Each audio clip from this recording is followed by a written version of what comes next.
Sindh people's organisation के platform तां best teacher award की शानदार तकरीब जो अहवाल report Mansoor Kalro. Sindh people's organisation Hyderabad के प्लेटफॉर्म तां सिंधी बोली के इदारे में कायम डॉक्टर नवी बख्श हॉल में बेस्ट टीचर एवॉर्ड तकरीब और लेक्चरर जो शानदार और यादगार प्रोग्राम थियो।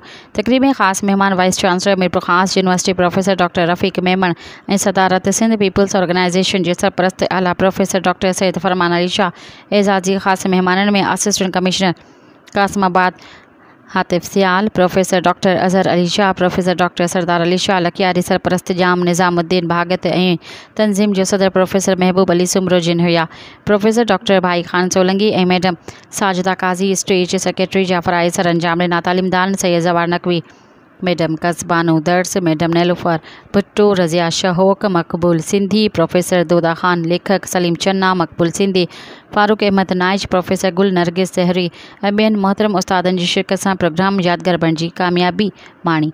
मेहमानन के खूबसूरत अजरकूँ उठाई वयूं। तिलावत कलाम पाक अदी साजिदा काजी पंहिंजे ख़ुसूसी अंदाज़ में तिलावत फरमाई।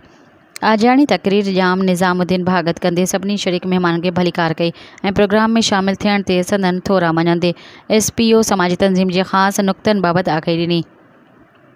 इन प्रोग्राम में पाकिस्तान के कौमी तुराने के उथी भी एहतराम से हाज़रीन बुधो। पीपल्स ऑर्गेनाइज़ेशन के इन बेस्ट टीचर एवॉर्ड तकरीब में तजुर्बेकार और काबिलियत रखंदड़ तालीम दोस्त उस्तादन के कदरदानी कंदे 34 एवॉर्ड मौज़ शख्सियतुन के हथ मुबारकन से पेश किया विया। उन खां सिवा 2 एवॉर्ड इल्म और फ़न की मुनासिबत से मिसाली ख़िदमतूं सरअंजाम ॾींदड़न के पेश किया विया। प्रोग्राम के एक हिस्से में बेरोज़गारी और मौसमियाती तब्दीली ते लेक्चर पिणु ॾिना विया, जंहिं लाइ तालीमदान नीलोफर भुट्टो, प्रोफेसर मोहम्मद इस्माइल कुंभर, डॉक्टर मोहम्मद अमीन कुरैशी, अब्दुल रज़ाक उमरानी पंहिंजे वसी मुशाहिदन से चूंड ढकियल मौज़ूअन ते बेहतर अंदाज़ में ॻाल्हायो, जिन के हाज़रीन ख़ूब ताड़ियुनि से दाद ॾींदा रहा। हैदराबाद की तारीख़ में ही प्रोग्राम यादगार लिखियो वेंदो।